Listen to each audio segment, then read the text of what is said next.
Au nom du Père, du Fils et du Saint-Esprit. Amen.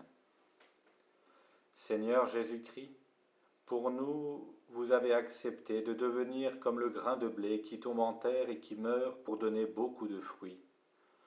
Vous nous invitez à vous suivre sur ce chemin quand vous dites « Celui qui aime sa vie la perd, celui qui s'en détache en ce monde la garde pour la vie éternelle. » Nous, cependant, nous sommes attachés à notre vie.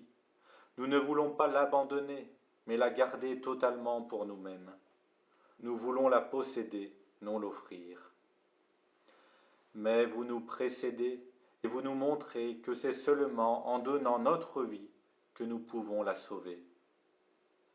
Alors que nous vous accompagnons sur ce chemin de croix, vous voulez nous conduire à prendre le chemin du grain de blé, le chemin d'une fécondité qui parvient jusqu'à l'éternité. La croix, l'offrande de nous-mêmes, nous pèse beaucoup.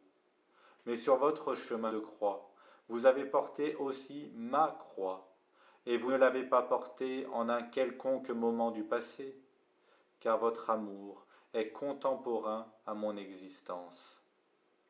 Vous la portez aujourd'hui avec moi et pour moi, et de manière admirable, vous voulez que moi aussi, aujourd'hui, comme jadis Simon de Cyrène, je porte avec vous votre croix, et vous accompagnant, je me mette avec vous au service de la rédemption du monde. Aidez-moi, afin que mon chemin de croix ne soit pas simplement le pieux sentiment d'un instant. Aidez-nous non seulement à vous accompagner par de nobles pensées, mais à marcher sur votre chemin avec le cœur, plus encore avec les pas concrets de notre vie quotidienne.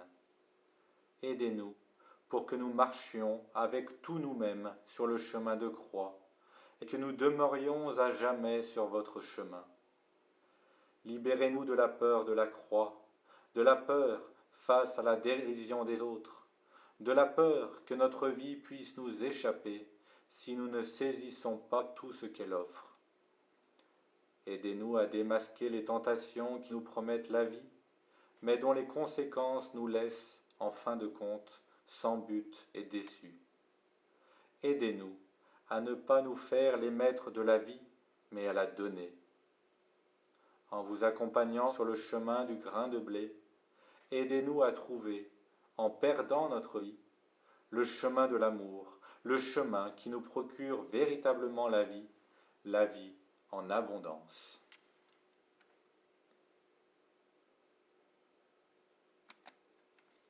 Première station. Jésus est condamné à mort.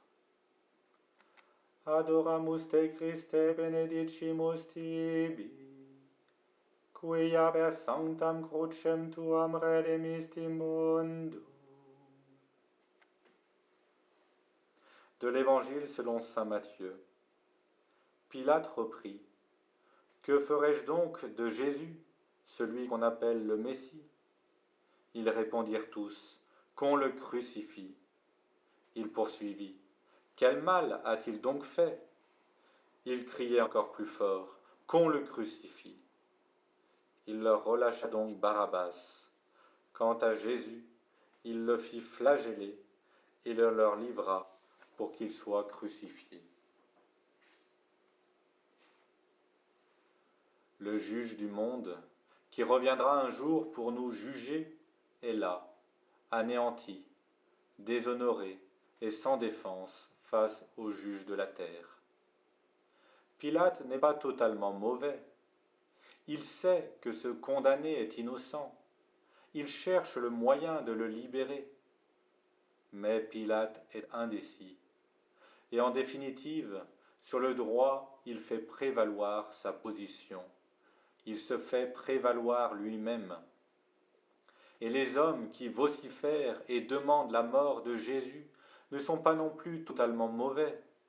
Beaucoup parmi eux, le jour de la Pentecôte, seront remués jusqu'au fond d'eux-mêmes, quand Pierre leur dira « Jésus de Nazareth, cet homme dont Dieu avait fait connaître la mission, vous l'avez fait mourir en le faisant clouer à la croix par la main des païens. » Mais en cet instant, ils subissent l'influence de la foule. Ils vocifèrent parce que les autres vocifèrent, et ils vocifèrent comme les autres. Et ainsi, la justice est piétinée par lâcheté, par faiblesse, par peur du diktat de la mentalité dominante. La voix ténue de la conscience est étouffée par les vociférations de la foule. L'indécision, le respect humain confèrent leur force au mal. Seigneur, vous avez été condamné à mort, car la peur du regard des autres a étouffé la voix de la conscience. Tout au long de l'histoire, il en a toujours été ainsi. Des innocents ont été maltraités, condamnés et tués. Combien de fois n'avons-nous pas, nous aussi, préféré le succès à la vérité, notre réputation à la justice? Donnez force dans notre vie à la voix ténue de la conscience, à votre voix. Regardez-moi comme vous avez regardé Pierre après le reniement. Faites en sorte que votre regard pénètre nos âmes et indique à notre vie la direction. À ceux qui ont vociféré contre vous le vendredi saint, vous avez donné l'émotion du cœur et la conversion au jour de la Pentecôte. Et ainsi, vous nous avez donné à tous l'espérance. Donnez-nous aussi toujours de nouveau la grâce de la conversion. Miserere nostri Domine, miserere nostri. Et que par la miséricorde de Dieu, les âmes des fidèles trépassés reposent dans la paix. Amen. Stabat Mater dolorosa, iuxta crucem lacrimosa, dum pendebat filius. Deuxième station. Jésus est chargé de la croix. Adoramus te Christe benedicimus tibi, quia per sanctam crucem tuam redemisti mundum. De l'Évangile selon saint Matthieu. Alors les soldats du gouverneur emmenèrent Jésus dans le prétoire et rassemblèrent autour de lui toute la garde. Ils lui enlevèrent ses vêtements et le couvrirent d'un manteau rouge. Puis, avec des épines, ils tressèrent une couronne et la posèrent sur sa tête. Ils lui mirent un roseau dans la main droite, et pour se moquer de lui, ils s'agenouillaient en lui disant « Salut, roi des Juifs !» Et crachant sur lui, ils prirent le roseau et ils le frappaient à la tête. Quand ils se furent bien moqués de lui, ils lui enlevèrent le manteau, lui remirent ses vêtements et l'emmenèrent pour le crucifier. Jésus, condamné comme prétendu roi, vous êtes raillé, mais dans la dérision apparaît cruellement la vérité. Combien de fois les insignes du pouvoir portés par les puissants de ce monde ne sont-ils pas une insulte à la vérité, à la justice et à la dignité de l'homme? Combien de fois leurs cérémonies et leurs grands discours ne sont en vérité rien d'autre que de pompeux mensonges, une caricature de la tâche qui est la leur, se mettre au service du bien. Jésus, celui dont on se moque et qui porte la couronne de la souffrance, est pour cela précisément le vrai roi. Son sceptre est justice. Le prix de la justice est souffrance en ce monde. Lui, le vrai roi, ne règne pas par la violence, mais par l'amour dont il souffre pour nous et avec nous. Il porte la croix sur lui, notre croix, le poids de l'homme, le poids du monde. C'est ainsi qu'il nous précède et qu'il nous montre comment trouver le chemin de la vraie vie. Seigneur, vous vous êtes laissé tourner en dérision et outrager. Aidez-nous à ne pas nous joindre à ceux qui se moquent de celui qui souffre et de celui qui est faible. Aidez-nous à reconnaître votre visage en ceux qui sont humiliés et mis à l'écart. Aidez-nous à ne pas nous décourager devant les moqueries du monde quand l'obéissance à votre volonté est tournée en dérision. Vous avez porté la croix et vous nous avez invités à vous suivre sur ce chemin. Aidez-nous à accepter la croix, à ne pas la fuir, à ne pas nous lamenter et à ne pas laisser nos cœurs être abattus devant les peines de la vie. Aidez-nous à parcourir le chemin de l'amour et, obéissant à ses exigences, à atteindre la vraie joie. Miserere nostri Domine, miserere nostri. Et que par la miséricorde de Dieu, les âmes des fidèles trépassés reposent dans la paix. Amen.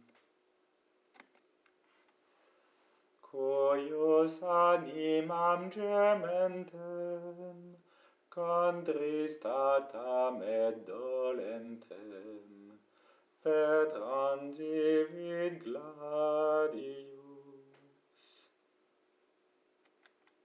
Troisième station. Jésus tombe pour la première fois. Adoramus te Christe, benedicimus tibi, quia per sanctam crucem tuam redemisti mundum. Du livre du prophète Isaïe. Pourtant, c'étaient nos souffrances qu'il portait, nos douleurs dont il était chargé. Et nous pensions qu'il était châtié, frappé par Dieu, humilié. Or, c'est à cause de nos fautes qu'il a été transpercé. C'est par nos péchés qu'il a été broyé. Le châtiment qui nous obtient la paix est tombé sur lui, et c'est par ses blessures que nous sommes guéris.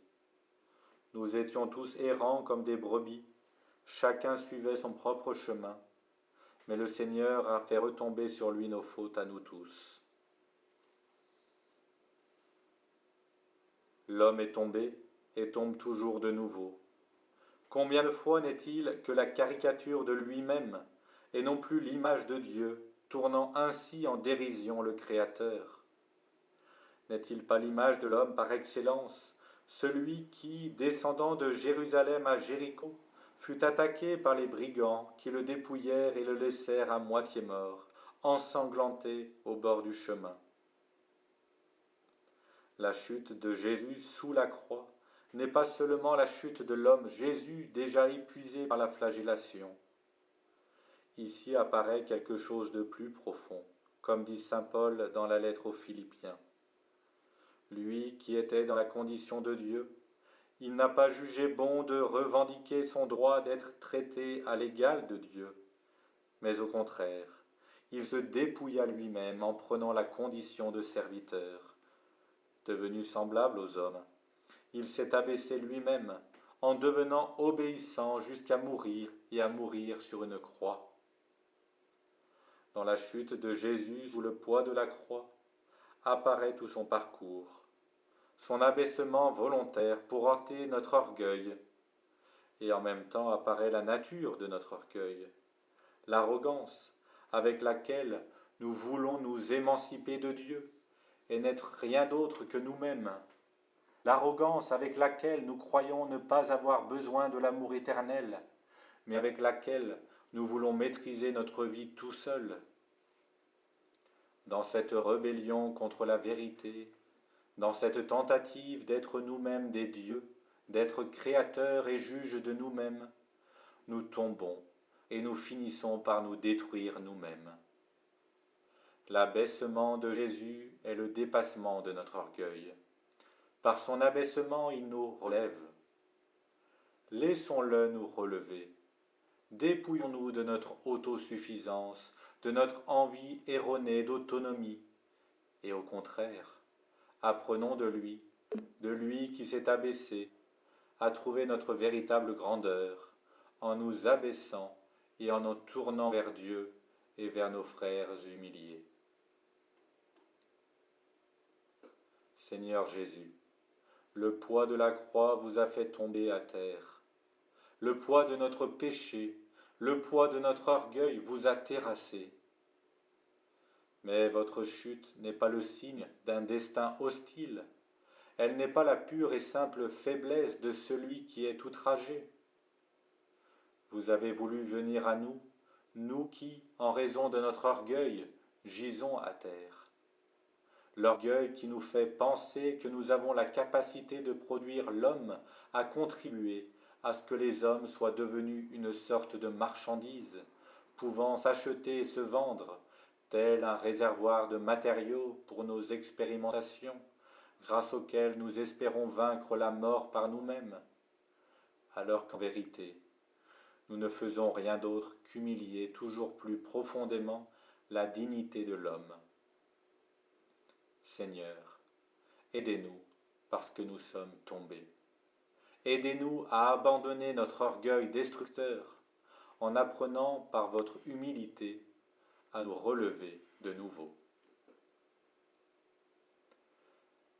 Miserere nostri Domine, miserere nostri. Et que par la miséricorde de Dieu, les âmes des fidèles trépassés reposent dans la paix. Amen. O quam tristis et afflicta fuit illa benedicta Mater unigeniti. Quatrième station, Jésus rencontre sa mère.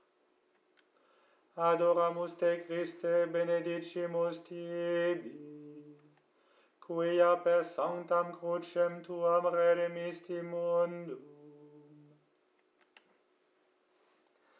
De l'Évangile selon saint Luc.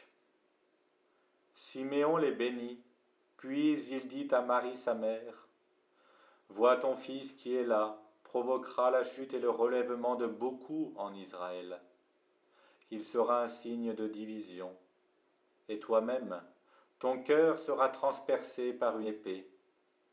Ainsi seront dévoilées les pensées secrètes d'un grand nombre. » Sa mère gardait dans son cœur tous ces événements. Sur le chemin de croix de Jésus se trouve aussi Marie, sa mère. Durant la vie publique de son fils, elle avait dû se tenir à l'écart pour faire place à la nouvelle famille de Jésus, à la famille naissante de ses disciples. Elle avait également dû entendre ces paroles. « Qui est ma mère et qui sont mes frères ? Celui qui fait la volonté de mon Père qui est aux cieux, celui-là est pour moi un frère, une sœur et une mère. » On voit à présent qu'elle est la mère de Jésus, non seulement dans son corps, mais dans son cœur. Avant même de l'avoir conçu dans son corps, elle l'avait conçu dans son cœur grâce à son obéissance. Il lui avait été dit, « Voici que tu vas concevoir et enfanter un fils. Il sera grand. Le Seigneur Dieu lui donnera le trône de David son père. » Pourtant, peu après, elle avait entendu de la bouche du vieux Siméon d'autres mots. « Et toi-même, ton cœur sera transpercé par une épée. » Elle se sera ainsi rappelé les paroles des prophètes, des paroles semblables à celles-ci. Maltraité, il s'humilie, il n'ouvre pas la bouche, comme un agneau conduit à l'abattoir. À présent, tout devenait réalité. Dans son cœur, elle avait toujours conservé la parole que l'ange lui avait dite quand tout avait commencé. « Sois sans crainte, Marie. » Les disciples se sont enfuis, elle, non. Elle reste là, avec son courage de mère, avec sa fidélité de mère, avec sa bonté de mère, et avec sa foi, qui résiste dans l'obscurité. Heureuse celle qui a cru. Mais le Fils de l'homme, quand il viendra, trouvera-t-il la foi sur terre ? Oui, à ce moment-là, il le sait, il trouvera la foi. En cette heure-là, c'est sa grande consolation. Sainte Marie, Mère du Seigneur, vous êtes restée fidèle quand les disciples se sont enfuis. De même que vous avez cru quand l'ange vous a annoncé l'incroyable, que vous alliez devenir la Mère du Très-Haut. De même, vous avez cru à l'heure de sa plus grande humiliation. Ainsi, à l'heure de la croix, à l'heure de la nuit la plus sombre du monde, vous êtes devenue Mère des croyants, Mère de l'Église. Nous vous prions. Apprenez-nous à croire et aidez-nous afin que notre foi devienne courage de servir et geste d'un amour qui vient en aide et qui sait partager la souffrance. Je vous salue Marie, pleine de grâce. Le Seigneur est avec vous. Vous êtes bénie entre toutes les femmes, et Jésus, le fruit de vos entrailles, est béni. Sainte Marie, Mère de Dieu, priez pour nous pauvres pécheurs, maintenant et à l'heure de notre mort. Amen. Miserere nostri Domine, miserere nostri. Et que par la miséricorde de Dieu, les âmes des fidèles trépassés reposent dans la paix. Amen. Que merebat et dorebat, pia mate convidebat, nati pena singliti. Cinquième station. Simon de Cyrène aide Jésus à porter la croix. Adoramus te Christe, benedicimus tibi, quia per sanctam crucem tuam redemisti mundum. De l'Évangile selon saint Matthieu. En sortant, ils trouvèrent un nommé Simon, originaire de Cyrène, et ils le réquisitionnèrent pour porter la croix. Alors Jésus dit à ses disciples, « Si quelqu'un veut marcher derrière moi, qu'il renonce à lui-même, qu'il prenne sa croix et qu'il me suive. » Simon de Cyrène rentre du travail. Il est sur le chemin du retour chez lui, quand il croise ce triste cortège de condamnés, spectacle sans doute habituel pour lui. Les soldats usent de leur droit de coercition et mettent la croix sur lui, robuste homme de la campagne. Quelle gêne a-t-il dû éprouver en se trouvant soudain mêlé au destin de ces condamnés? Il fait ce qu'il doit faire, avec certainement beaucoup de répugnance.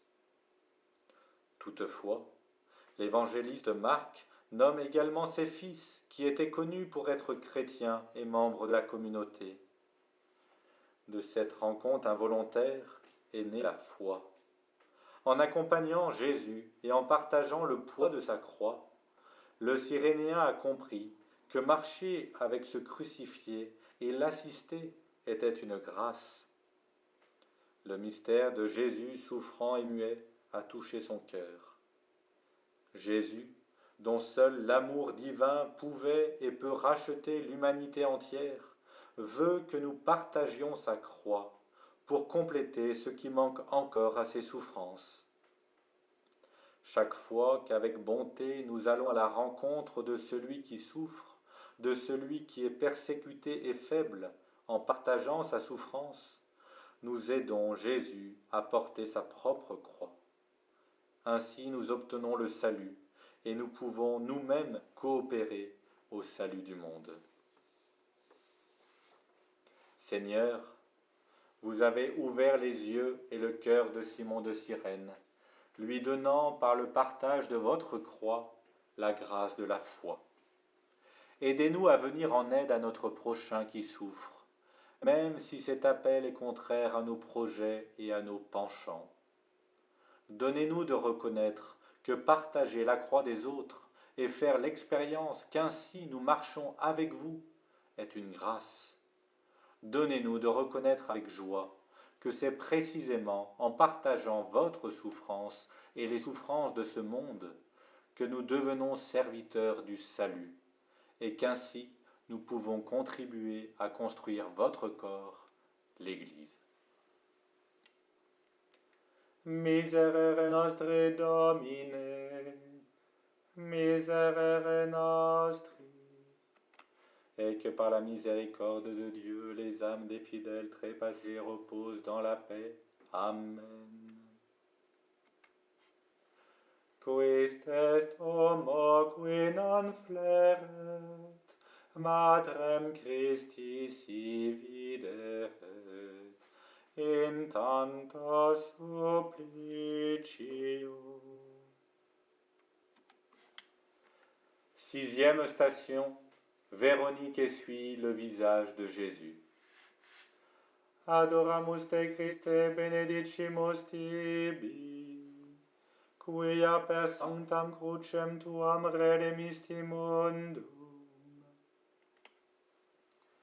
Du livre du prophète Isaïe. Il n'était ni beau ni brillant pour attirer nos regards, son extérieur n'avait rien pour nous plaire. Il était méprisé, abandonné de tous, homme de douleur, familier de la souffrance, semblable au lépreux dont on se détourne, et nous l'avons méprisé, compté pour rien. Du livre des psaumes. Mon cœur m'a redit ta parole, cherchez ma face. C'est ta face, Seigneur, que je cherche. Ne me cache pas ta face, n'écarte pas ton serviteur avec colère, tu restes mon secours.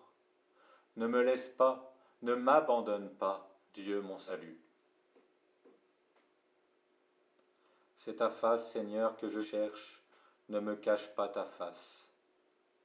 Véronique, Bérénice, selon la tradition grecque, incarne cette aspiration qui est commune à tous les hommes pieux de l'Ancien Testament, cette aspiration de tous les croyants à voir le visage de Dieu. Sur le chemin de croix de Jésus, au début, elle ne rend d'abord qu'un service de bonté féminine. Elle offre un linge à Jésus. Elle ne se laisse ni gagner par la brutalité des soldats, ni immobiliser par la peur des disciples. Elle est l'image de la femme éprise de bonté, qui, dans le désarroi et l'obscurité des cœurs, garde le courage de la bonté, et ne permet pas que son cœur s'obscurcisse. Heureux les cœurs purs, avait dit le Seigneur dans le discours sur la montagne, ils verront Dieu. Au début, Véronique voit seulement un visage maltraité et marqué par la souffrance. Mais l'acte d'amour imprime dans son cœur la véritable image de Jésus.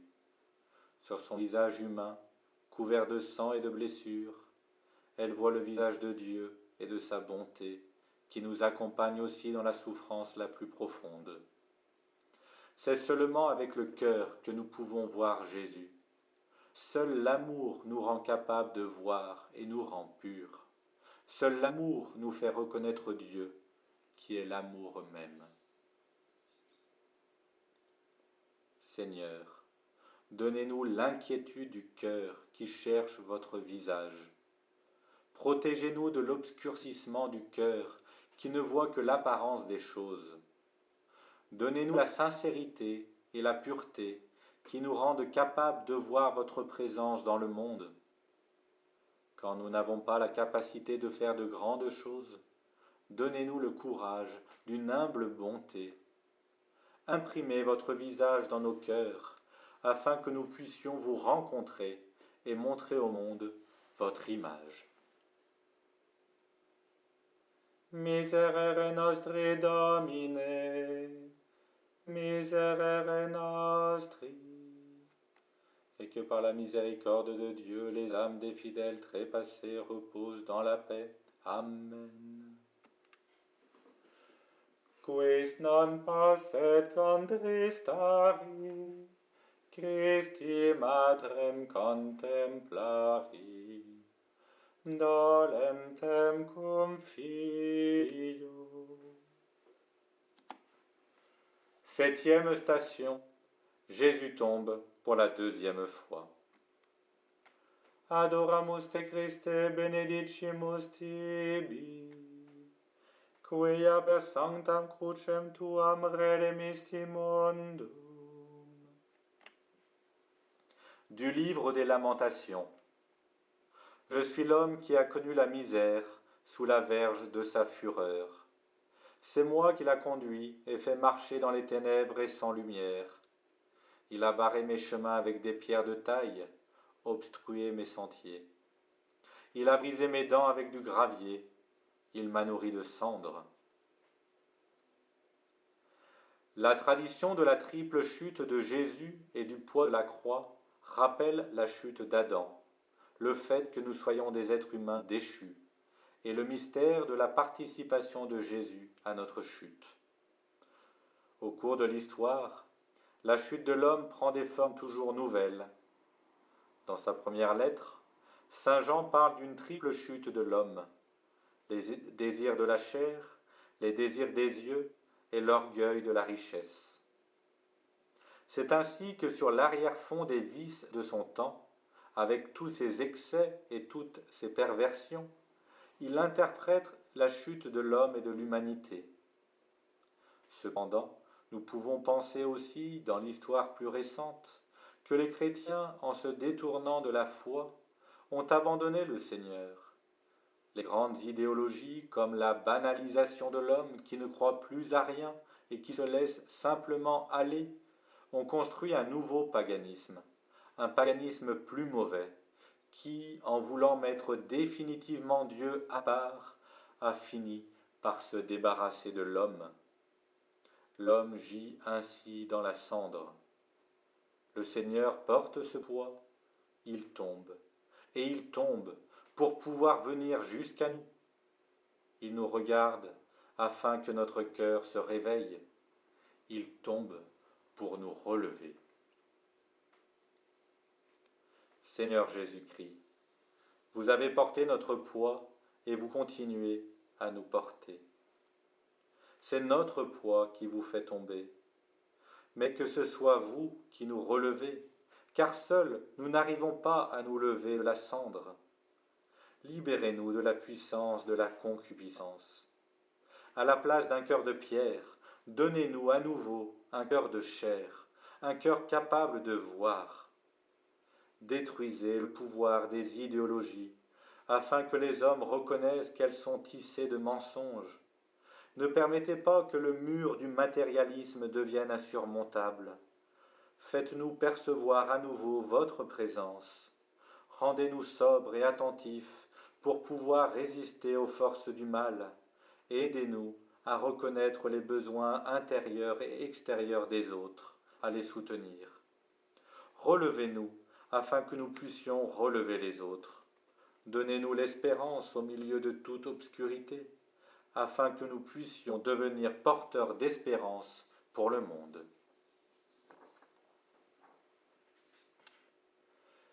Miserere nostri, Domine, miserere nostri. Et que par la miséricorde de Dieu, les âmes des fidèles trépassés reposent dans la paix. Amen. Pro peccati sue gentis, vidit Iesum in tormentis, et flagellis subditum. Huitième station, Jésus rencontre les femmes de Jérusalem. Adoramus te Christe, benedicimus tibi, quia per sanctam crucem tuam redemisti mundum. De l'Évangile selon saint Luc. Il se retourna et leur dit : Femmes de Jérusalem, ne pleurez pas sur moi, pleurez sur vous-mêmes et sur vos enfants. Voici venir des jours où l'on dira : Heureuses les femmes stériles, celles qui n'ont pas enfanté, celles qui n'ont pas allaité. Alors on dira aux montagnes : Tombez sur nous, et aux collines : Cachez-nous. Car si l'on traite ainsi l'arbre vert, que deviendra l'arbre sec ?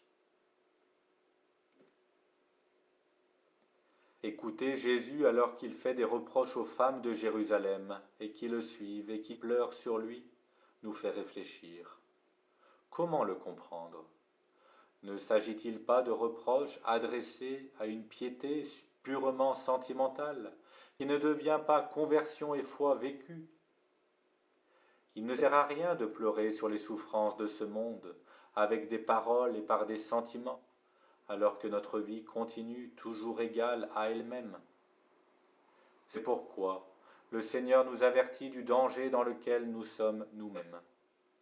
Il nous montre la gravité du péché et la gravité du jugement.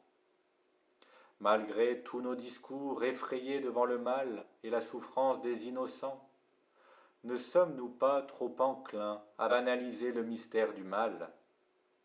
En définitive, de l'image de Dieu et de Jésus, nous ne retenons peut-être que l'aspect doux et aimable, alors que nous avons évacué tranquillement l'aspect du jugement.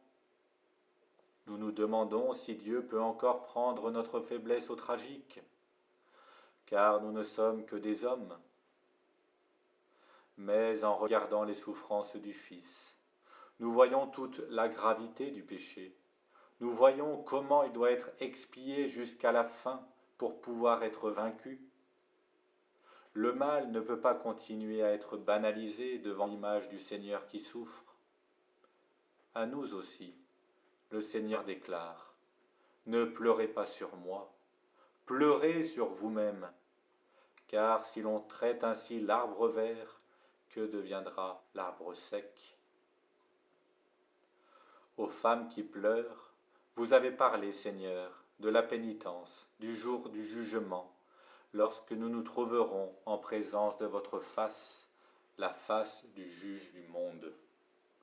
Vous nous appelez à sortir de la banalisation du mal, dans laquelle nous nous complaisons de manière à pouvoir continuer notre vie tranquille. Vous nous montrez la gravité de notre responsabilité, le danger d'être trouvé coupable et stérile au jour du jugement. Aidez-nous à ne pas nous contenter de marcher à côté de vous ou d'offrir seulement des paroles de compassion. Convertissez-nous et donnez-nous une vie nouvelle. Ne permettez pas que, en définitive, nous restions là comme un arbre sec, mais faites que nous devenions des sarments vivants en vous, la vraie vigne, et que nous portions du fruit pour la vie éternelle. Miserere nostri Domine, miserere nostri. Et que par la miséricorde de Dieu, les âmes des fidèles trépassés reposent dans la paix. Amen.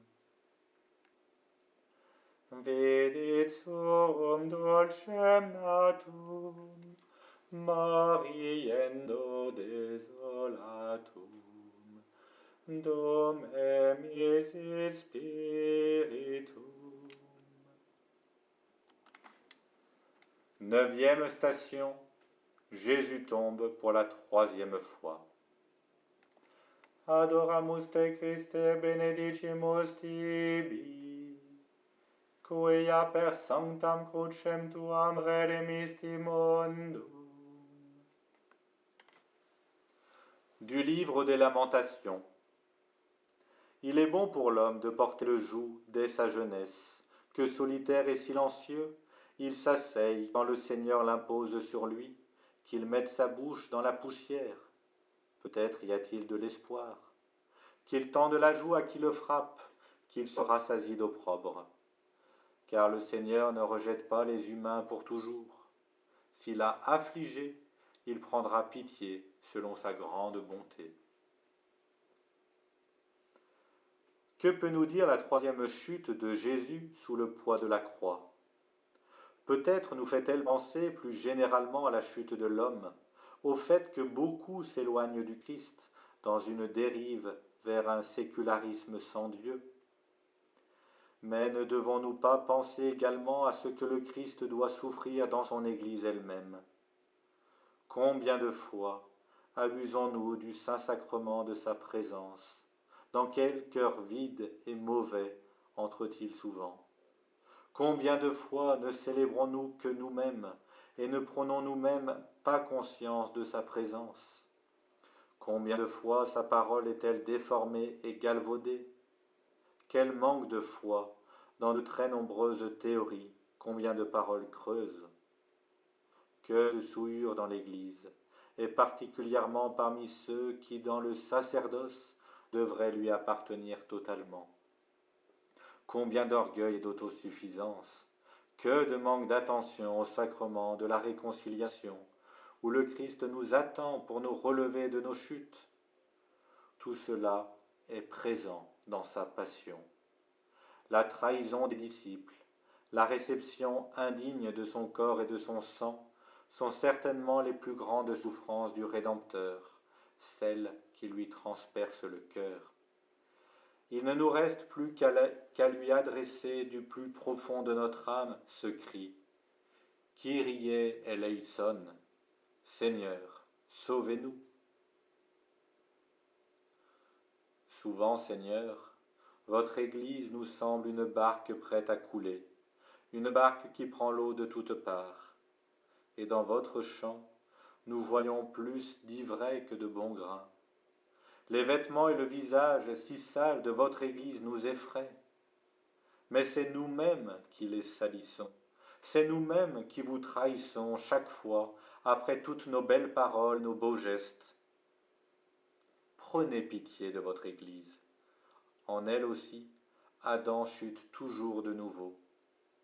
Par notre chute, nous vous traînons à terre, et Satan s'en réjouit, parce qu'il espère que vous ne pourrez plus vous relever de cette chute. Il espère que vous, ayant été entraînés dans la chute de votre Église, vous resterez à terre, vaincus. Mais vous vous releverez. Vous vous êtes relevés, vous êtes ressuscités, et vous pouvez aussi nous relever.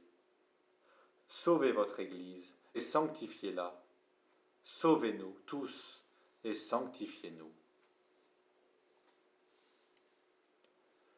Miserere nostri Domine, miserere nostri.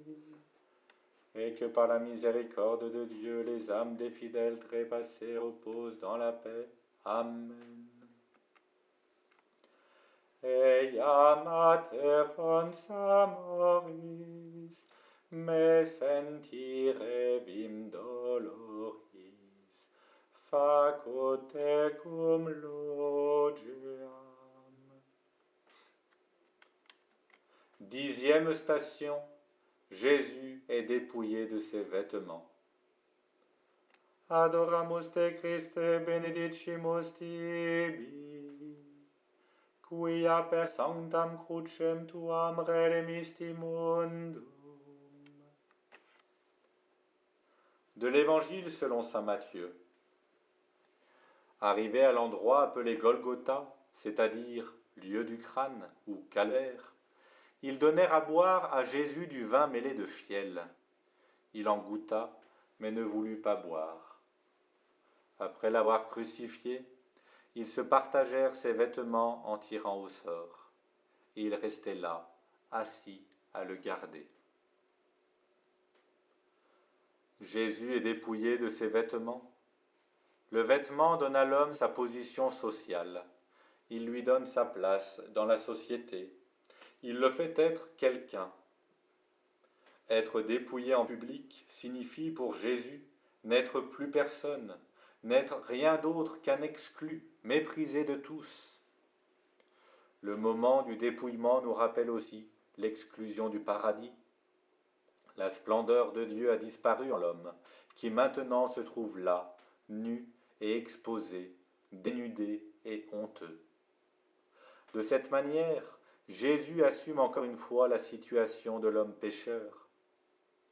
Ce Jésus dépouillé nous rappelle le fait que tous, nous avons perdu notre premier vêtement, c'est-à-dire la splendeur de Dieu. Sous la croix, les soldats tirent au sort pour se partager ses pauvres biens, ses vêtements. Les évangélistes en font le récit avec des paroles du psaume 22, verset 19. et ils nous disent ainsi ce que Jésus dira aux disciples d'Emmaüs. Tout est arrivé selon les Écritures. Ici, rien n'est pure coïncidence. Tout ce qui arrive est contenu dans la parole de Dieu et voulu par son dessein divin. Le Seigneur fait l'expérience de toutes les stations et de tous les degrés de la perdition humaine, et chacun de ces degrés est, avec toute son amertume, une étape de la rédemption. C'est ainsi qu'il ramène au bercail la brebis perdue. Rappelons-nous aussi que Jean déclare que l'objet du tirage au sort était la tunique de Jésus, tissée tout d'une pièce de haut en bas. Nous pouvons y voir une allusion aux vêtements du grand prêtre qui étaient tissés d'une seule pièce, sans couture. Lui, le crucifié, il est en effet le véritable grand prêtre. Seigneur Jésus, vous avez été dépouillé de vos vêtements, exposé au déshonneur, exclu de la société. Vous vous êtes chargé du déshonneur d'Adam et vous l'avez guéri. Vous vous êtes chargé des souffrances et des besoins des pauvres, ceux qui sont exclus du monde. Mais c'est ainsi que s'accomplit la parole des prophètes. C'est ainsi que vous donnez sens à ceux qui semblent privés de sens. C'est ainsi que vous nous faites reconnaître que votre Père vous tient dans ses mains, comme nous-mêmes et le monde. Donnez-nous un profond respect de l'homme à tous les stades de son existence et dans toutes les situations où nous le rencontrons. Donnez-nous le vêtement de lumière de votre grâce. Miserere nostri Domine, miserere nostri. Et que par la miséricorde de Dieu, les âmes des fidèles trépassés reposent dans la paix. Amen. Facutarde ad comeum, in amando Christum Deum, ut sibi complaceam. 11e station. Jésus est cloué sur la croix.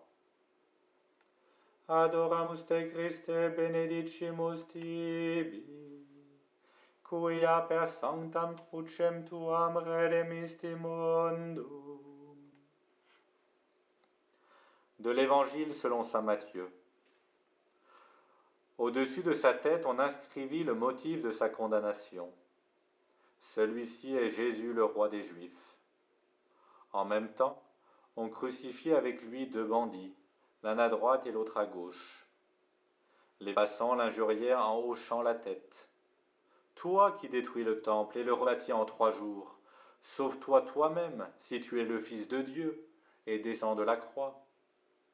De même, les chefs des prêtres se moquaient de lui avec les scribes et les anciens en disant « Il en a sauvé d'autres et il ne peut pas se sauver lui-même. C'est le roi d'Israël, qu'il descende maintenant de la croix et nous croirons en lui. » Jésus est cloué sur la croix. Le linceul de Turin nous permet de nous faire une idée de l'incroyable cruauté de ce procédé. Jésus ne boit pas le breuvage anesthésiant qu'on lui offre. Consciemment, il prend sur lui toute la souffrance de la crucifixion. Tout son corps est tourmenté, ainsi les paroles du psaume se vérifient. Et moi, je suis un ver, pas un homme, raillé par les gens, rejeté par le peuple. Il était méprisé, semblable au lépreux dont on se détourne. Pourtant, c'étaient nos souffrances qu'il portait, nos douleurs dont il était chargé. Arrêtons-nous devant cette image de douleur, devant le Fils de Dieu souffrant. Regardons vers lui dans les moments où nous sommes présomptueux et portés à la jouissance, pour apprendre à respecter les limites et à voir la superficialité de tous les biens purement matériels. Regardons vers lui dans les moments de calamité et d'angoisse, pour reconnaître que c'est alors que nous sommes proches de Dieu. cherchons à reconnaître son visage dans ceux que nous avons tendance à mépriser. Devant le Seigneur condamné, qui ne veut pas se servir de son pouvoir pour descendre de la croix, mais qui supporte plutôt la souffrance de la croix jusqu'au bout, peut affleurer encore une autre pensée. Ignace d'Antioche, lui-même enchaîné à cause de sa foi dans le Seigneur, fait l'éloge des chrétiens de Smyrne pour leur foi inébranlable. Ils étaient comme cloués par la chair et le sang à la croix du Seigneur Jésus-Christ. Laissons-nous clouer à lui, en ne cédant à aucune tentation de nous éloigner et de nous laisser aller aux railleries qui voudraient nous inciter à le faire. Seigneur Jésus-Christ, vous vous êtes fait clouer sur la croix, acceptant la terrible cruauté de cette souffrance, la destruction de votre corps et de votre dignité. Vous vous êtes fait clouer, vous avez souffert sans fuir et sans accepter de compromis. Aidez-nous à ne pas fuir devant ce que nous sommes appelés à accomplir. Aidez-nous à nous laisser lier étroitement à vous. Aidez-nous à démasquer la fausse liberté qui veut nous éloigner de vous. Aidez-nous à accepter votre liberté liée et à trouver, dans ce lien étroit avec vous, la vraie liberté. Miserere nostri Domine, miserere nostri. Et que par la miséricorde de Dieu, les âmes des fidèles trépassés reposent dans la paix. Amen. Sancta Materis tutagas, crucifixi fige plagas, cordi meo valide. 12e station. Jésus meurt sur la croix. Adoramus te Christe benedicimus tibi, quia per sanctam crucem tuam redemisti mundum. De l'Évangile selon saint Jean. Pilate avait rédigé un écriteau qu'il fit placer sur la croix avec cette inscription « Jésus le Nazaréen, roi des Juifs ». Comme on avait crucifié Jésus dans un endroit proche de la ville, beaucoup de Juifs lurent cet écriteau qui était libellé en hébreu, en latin et en grec. De l'Évangile selon saint Matthieu. À partir de midi, l'obscurité se fit sur toute la terre jusqu'à 3 heures. Vers 3 heures, Jésus cria d'une voix forte « Élie, Élie, lama sabachthani » ce qui veut dire « Mon Dieu, pourquoi m'as-tu abandonné » Quelques-uns de ceux qui étaient là disaient en l'entendant « Le voilà qui appelle le prophète Élie ». Aussitôt l'un d'eux courut prendre une éponge qu'il trempa dans une boisson vinaigrée. Il la mit au bout d'un roseau et lui donnait à boire. Les autres lui dirent « Attends, nous verrons bien si Élie va venir le sauver. » Mais Jésus, poussant de nouveau un grand cri, rendit l'esprit. À la vue du tremblement de terre et de tous ces événements, le centurion et ceux qui avec lui gardaient Jésus furent saisis d'une grande frayeur et dirent « Vraiment, celui-ci était le Fils de Dieu. » Sur la croix de Jésus, dans les 2 langues du monde de cette époque, le grec et le latin, et dans la langue du peuple élu, l'hébreu, une inscription exprimait qui il est, le roi des Juifs, le fils promis à David. Pilate, juge injuste, est devenu prophète malgré lui. Devant l'opinion publique mondiale, la royauté de Jésus est proclamée. Jésus lui-même n'avait pas accepté le titre de Messie, car il pouvait évoquer une idée erronée et purement humaine du pouvoir et du salut.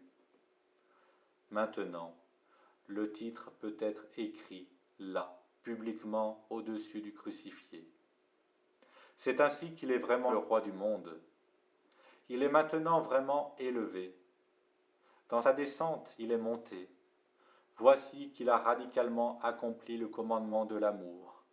Il a accompli l'offrande de lui-même. Et c'est ainsi qu'il est la manifestation du Dieu véritable, de ce Dieu qui est l'amour. Désormais, nous savons qui est Dieu.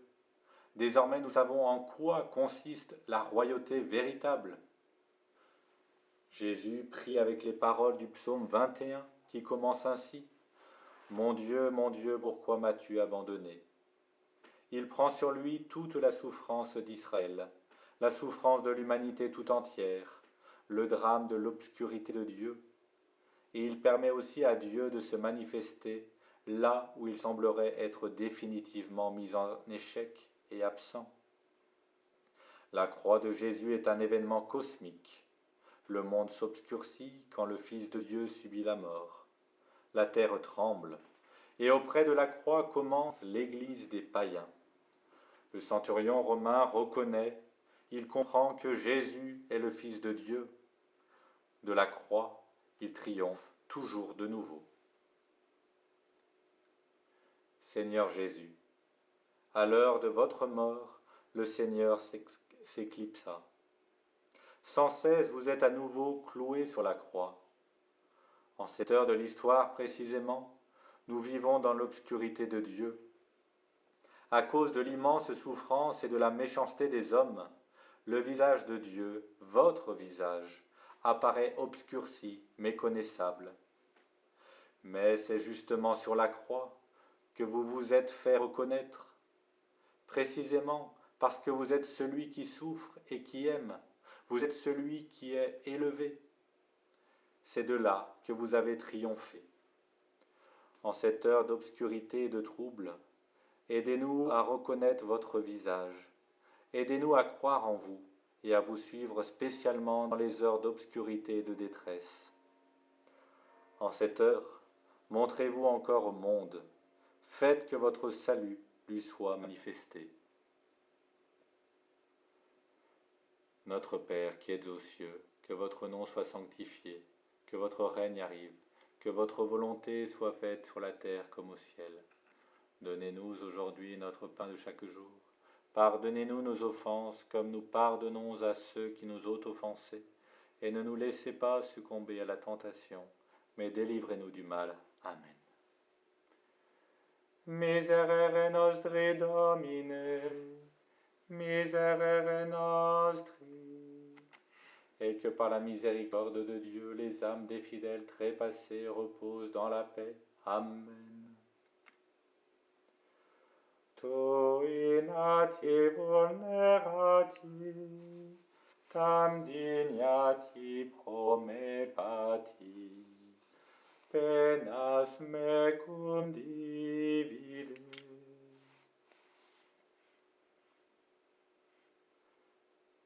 Treizième station. Jésus est descendu de la croix et remis à sa mère. Adoramus te Christe benedicimus tibi, quia per sanctam crucem tuam redemisti mundum. De l'Évangile selon saint Matthieu. Le centurion et ceux qui avec lui gardaient Jésus furent saisis d'une grande frayeur et dirent : Vraiment, celui-ci était le Fils de Dieu. Il y avait là plusieurs femmes qui regardaient à distance. Elles avaient suivi Jésus depuis la Galilée pour le servir. Jésus est mort.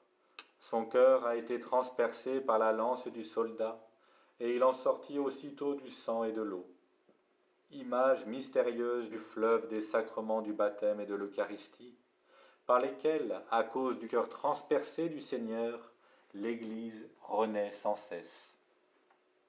On ne lui a pas brisé les jambes comme aux deux autres crucifiés.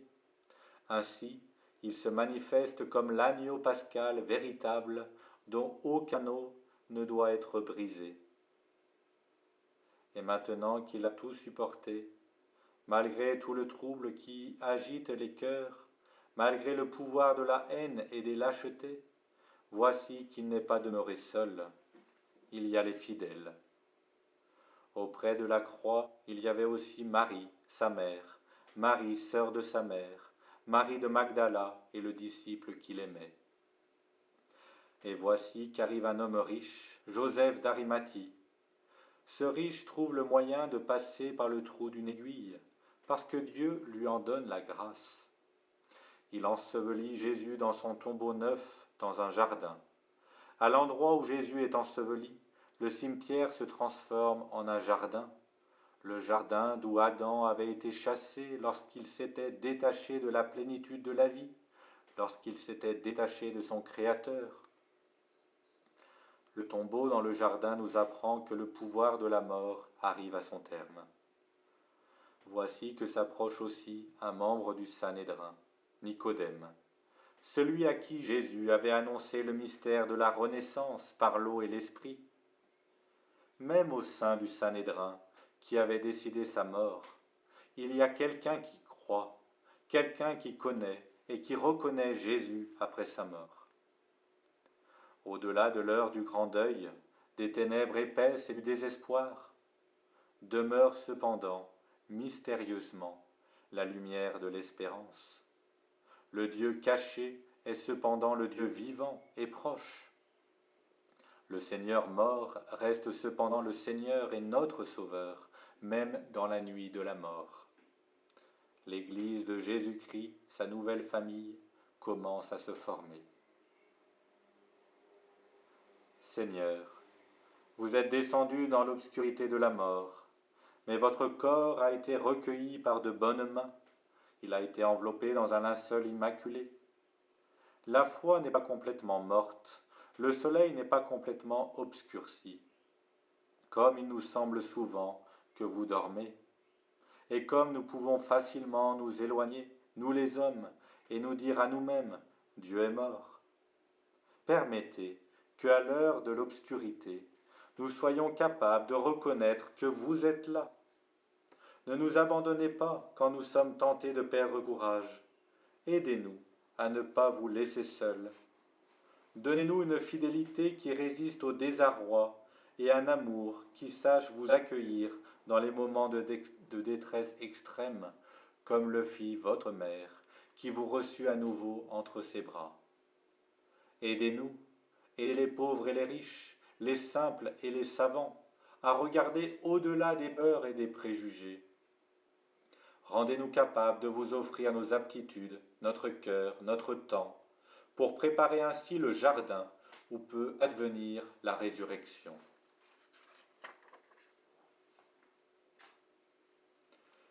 Miserere nostri Domine, miserere nostri.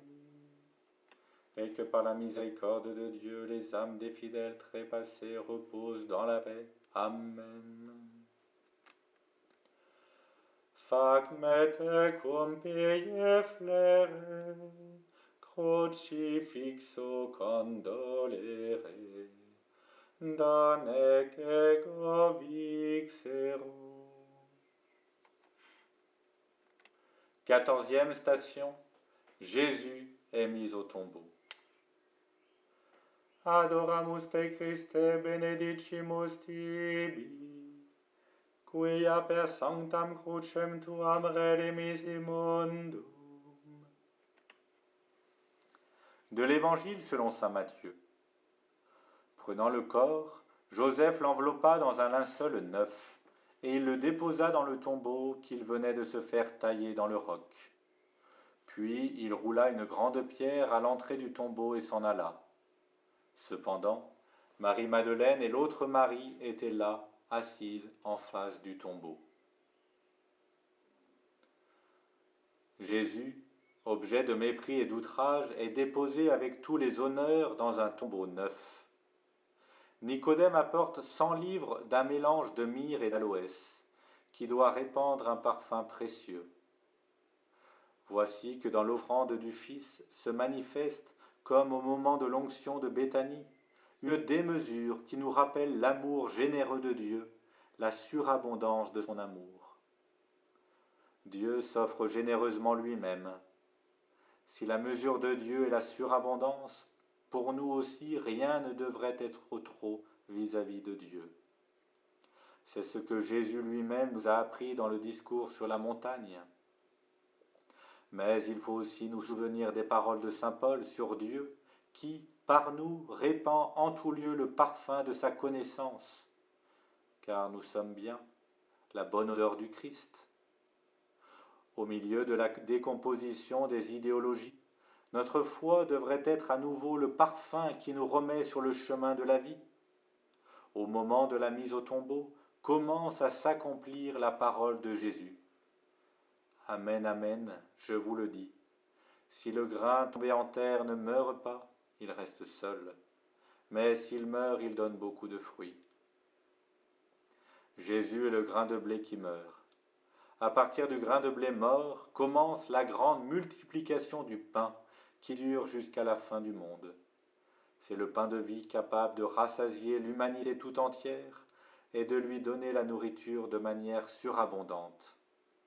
Par la croix et la résurrection, le Verbe éternel de Dieu, qui pour nous s'est fait chair et s'est aussi fait pain. Sur le tombeau de Jésus resplendit le mystère de l'Eucharistie. Seigneur Jésus-Christ, par votre mise au tombeau, vous avez fait vôtre la mort du grain de blé. Vous êtes devenu le grain de blé mort qui donne beaucoup de fruits tout au long des temps jusqu'à l'éternité. Du tombeau resplendit pour tous les temps la promesse du grain de blé, d'où provient la manne véritable, le pain de vie, par lequel vous vous offrez vous-même à nous. Par l'incarnation et la mort, la parole éternelle est devenue la parole proche. Vous vous mettez entre nos mains et dans nos cœurs, pour que votre parole croisse en nous et donne du fruit. Vous vous donnez vous-même à travers la mort du grain de blé, pour que, à notre tour, nous ayons le courage de perdre notre vie pour la trouver, et que, nous aussi, nous ayons confiance en la promesse du grain de blé. Aidez-nous à aimer toujours davantage votre mystère eucharistique et à le vénérer, à vivre vraiment de vous, pain du ciel. Aidez-nous à devenir votre bonne odeur, à rendre perceptibles les traces de votre vie en ce monde. De même que le grain de blé se relève de terre, forme une tige puis un épi, de même, vous ne pouviez rester dans le tombeau. Le tombeau est vide, parce que lui, le Père, ne vous a pas abandonné à la mort, et votre chair n'a pas connu la corruption. Non, vous n'avez pas connu la corruption.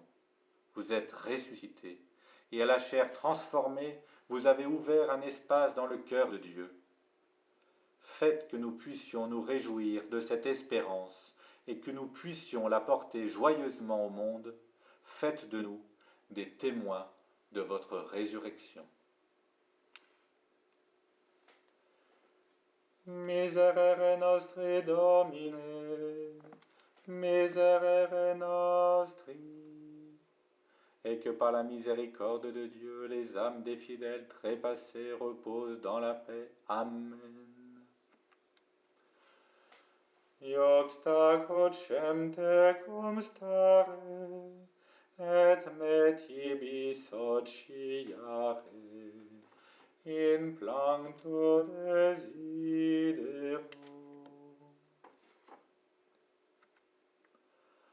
Adoramus te Christe, benedicimus tibi, quia per sanctam crucem tuam redemisti mundum. Prions. Jetez les yeux, nous vous en prions, Seigneur, sur votre famille que voici, pour laquelle notre Seigneur Jésus-Christ n'a pas hésité à se livrer aux mains des méchants et à subir le supplice de la croix. Seigneur Jésus-Christ, Fils du Dieu vivant, qui êtes monté à la 6e heure sur le gibet de la croix pour la rédemption du monde, et avez répandu votre sang précieux pour la rémission de nos péchés, nous vous supplions humblement de nous accorder de pouvoir franchir dans la joie, après notre mort, la porte du paradis. Seigneur Jésus-Christ, nous vous demandons que la bienheureuse Vierge Marie, votre mère, dont l'âme très sainte à l'heure de votre passion fut transpercée d'un glaive de douleur, intervienne pour nous auprès de votre clémence, maintenant et à l'heure de notre mort. Dieu Tout-Puissant et Éternel, ayez pitié de votre serviteur, notre pape François, et conduisez-le, selon votre clémence, dans la voie du salut éternel, afin que par votre grâce il désire ce qui vous plaît et l'accomplisse de toutes ses forces. Ô Dieu, qui accordez largement le pardon et voulez le salut des hommes, nous implorons de votre clémence que par l'intercession de la bienheureuse Marie toujours vierge et de tous vos saints, vous donniez à nos frères, à nos parents et à nos bienfaiteurs qui ont quitté ce monde de parvenir à la participation de la béatitude éternelle. Amen. Pace Domine, pace populo tuo, ne in aeternum iras caris nobis. Pie Iesu Domine, dona eis requiem sempiternam. Que notre Seigneur Jésus-Christ nous bénisse, lui qui a été flagellé pour nous, a porté sa croix et y a été crucifié, au nom du Père, du Fils et du Saint-Esprit. Amen.